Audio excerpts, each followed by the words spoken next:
बच्चों, आज हम नए चैप्टर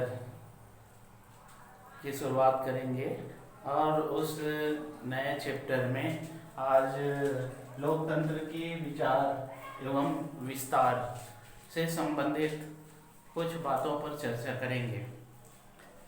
और इस चैप्टर में प्रमुख रूप से अफ्रीका का एक छोटा सा स्थान लीबिया, जो अफ्रीका का उत्तरी क्षेत्र में स्थित है।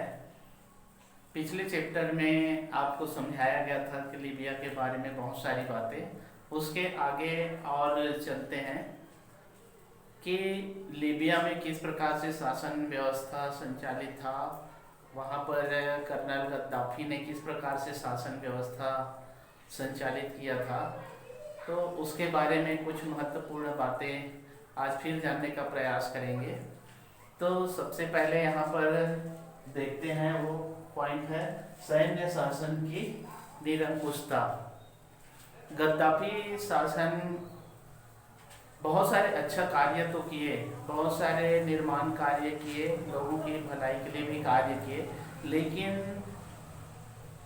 कर्नल गद्दाफी एक सैन्य शासक था और उस सैन्य शासक के द्वारा लोकतंत्र उनको मंजूर नहीं था और उस लोकतंत्र का विरोध करते हुए सैन्य शक्ति को ही कायम रखना चाहता था।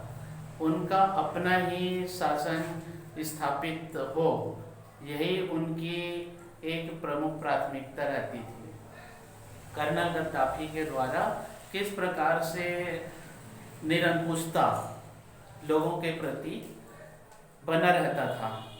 वो कभी भी नहीं चाहता था कि लीबिया में लोकतंत्र स्थापित हो और मेरी सत्ता छीन लिया जाए। तो इस प्रकार से उनका शासन व्यवस्था संचालित हुआ करता था कर्नल गद्दाफी का।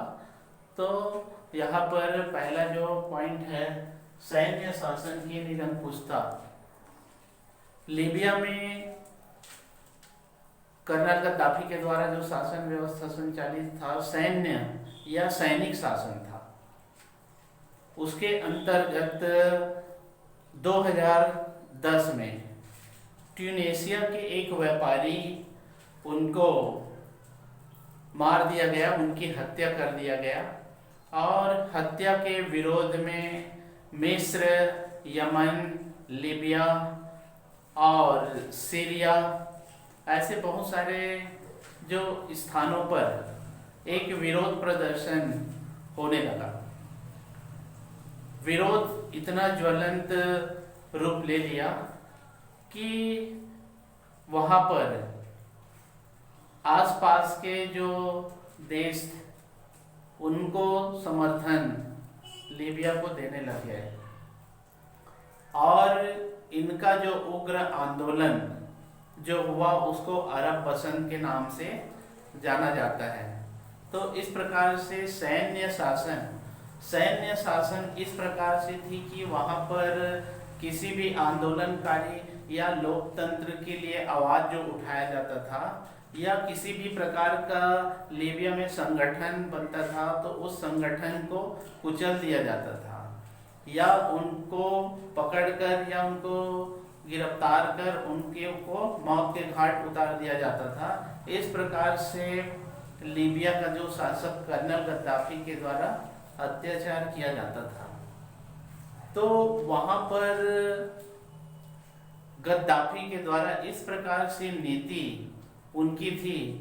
क्रांतिकारी परिषद का निर्माण किया था, उसमें एक प्रशासक जो नियुक्त किया गया था, उस परिषद का नाम क्रांतिकारी परिषद रखा गया था।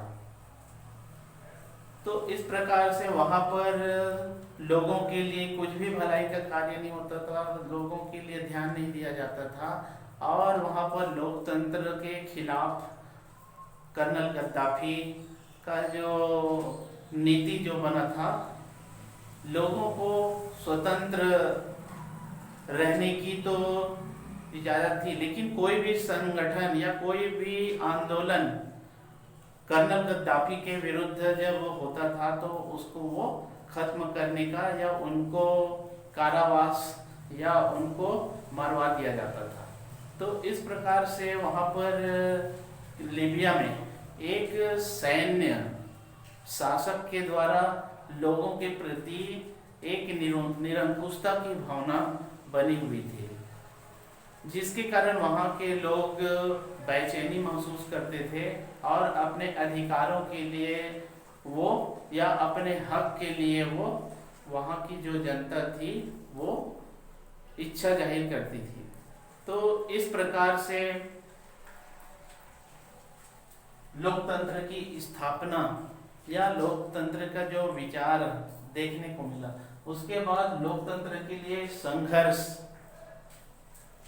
लोकतंत्र कर्नल गद्दाफी के जो अत्याचारी और क्रूरता, इसको देखते हुए वहां के लोगों ने या विदेशी जो थे या विदेश के लोगों ने भी लीबिया में एक सैन्य शासक की निरंकुशता को देखकर लगा कि वहां पर लीबिया में लोकतंत्र की स्थापना होना चाहिए। इसी में वहां के लोगों का या लीबिया की जनता को या उनके हितों के लिए कार्य किया जा सकता है। तो यहाँ पर लोकतंत्र के लिए जो संघर्ष की शुरुआत हुआ, कर्नल गद्दाफी के लिए एक संघर्ष या कर्नल गद्दाफी के शासन को समाप्त करने के लिए, कर्नल गद्दाफी को हटाने के लिए, लोकतंत्र की स्थापना करने के लिए वहाँ पर एक आंदोलन या एक क्रांतिकारी रूप ले लिया। इसके अंतर्गत जनवरी 2011 में अल-बायदा नामक शहर, जहाँ पर भ्रष्टाचार और अत्याचार और आवास में होने वाले निर्माण के लिए देरी, इसके विरोध में वहां से प्रदर्शन की शुरुआत हुआ अल-बायदा नामक शहर में। धीरे धीरे वहां पर सारे जनता एक आंदोलन या एक प्रदर्शन के माध्यम से लोगों को दिखाने का प्रयास किया और इंटरनेट के माध्यम से या मोबाइल के माध्यम से एक दूसरे तक के प्रचार प्रसार करना शुरू किया। इसी प्रकार बेंगाजी नामक शहर में आम जनता, उनको अधिकार नहीं मिल पाता था।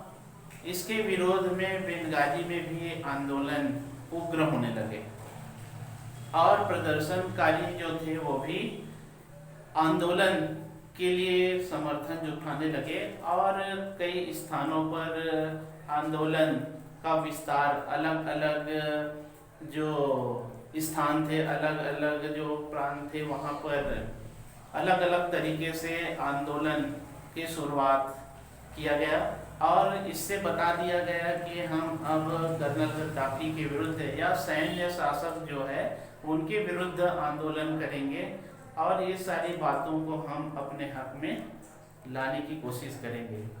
तो इस प्रकार से संघर्ष धीरे धीरे जारी रहा और फरवरी 2011 तक ये जो आंदोलन था, ये जो संघर्ष उग्र रूप लिया और अलग अलग स्थानों पर, अलग अलग क्षेत्र में इसका तेजी के साथ में फैलाव होता गया। इसमें सैन्य जो कुछ कर्मचारी थे, उन कर्मचारियों ने भी या कुछ पुलिस अधिकारी भी जो थे, उन्होंने भी सैन्य शासन को छोड़कर इस आंदोलन में भी भाग लेना शुरू किया था। तो ऐसे एक विरोध धीरे धीरे पूरा लीबिया में फैल गया लोकतंत्र की स्थापना के लिए।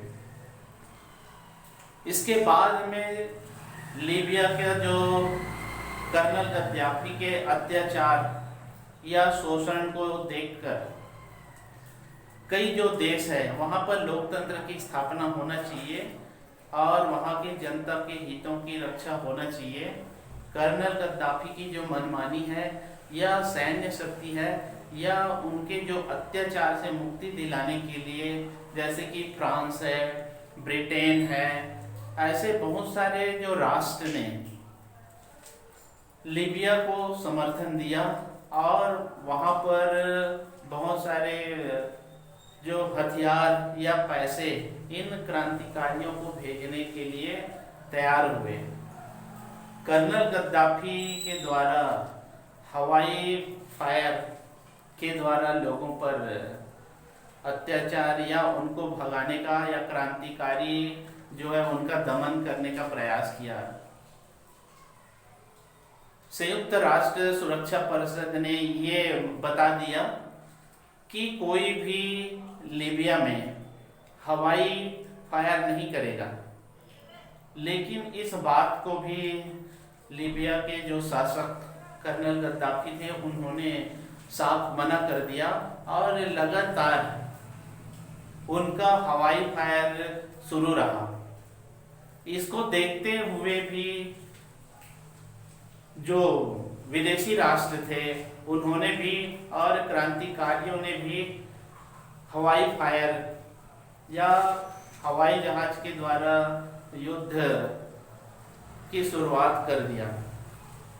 धीरे धीरे इन महाशक्तियों के ब्रिटेन है, फ्रांस है, अमेरिका है, ऐसे बहुत सारे देशों ने इनको सहयोग जब प्रदान किया लीबिया को, ताकि लीबिया में लोकतंत्र की स्थापना हो जाए, और उनको कई प्रकार के सहयोग देना शुरू किया।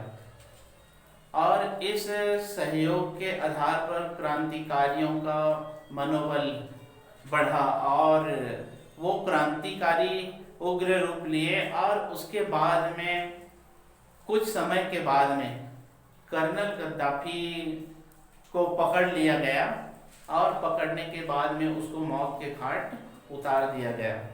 तो इस प्रकार से लीबिया में एक ताकतवर और एक सैन्य शासक का अंत हो गया। कर्नल गद्दाफी मारा गया और उसके बाद में वहाँ पर लीबिया में एक लोकतंत्र की स्थापना की शुरुआत या उसकी नींव पड़ गई। तो यहाँ पर लीबिया में लोकतंत्र की स्थापना किस प्रकार से हुआ? नवंबर 2012 में लीबिया में लोकतंत्र की स्थापना हुई और लोकतंत्र की स्थापना के बाद में वहाँ पर कौन शासक बनेगा, किस प्रकार से वहाँ का संविधान का निर्माण होगा, इस प्रकार से बहुत सारे विचार विमर्श, बहुत सारे विचारों का मंथन किया गया। वहाँ पर चुनाव किस प्रकार से किया जाए, ये सारी बातों का हलचल शुरू हुआ। उसके बाद में 200 प्रतिनिधियों का वहाँ पर चुनाव किया गया लीबिया में। उन प्रतिनिधियों में से कौन शासक बनेगा, किस प्रकार से संविधान लीबिया का होगा, ये सारी बातों का वहाँ पर विचार आदान प्रदान होने लगा। उसके बाद में धीरे धीरे लीबिया में लोकतंत्र की शुरुआत या लोकतंत्र का प्रारंभिक चरण धीरे धीरे आगे बढ़ता गया। तो ऐसे वहाँ पर एक शक्तिशाली या सैन्य शक्ति समाप्त हुआ और लीबिया में लोकतंत्र की स्थापना हुई। इसके बाद में अगला जो आता है वो है म्यांमार। म्यांमार के बारे में कुछ महत्वपूर्ण जानकारी हम जानेंगे। तो म्यांमार भी भारत की तरह एक उपनिवेश था। जिस प्रकार से लीबिया जो था इटली का उपनिवेश था, उसी प्रकार से ये म्यांमार ब्रिटेन का उपनिवेश था।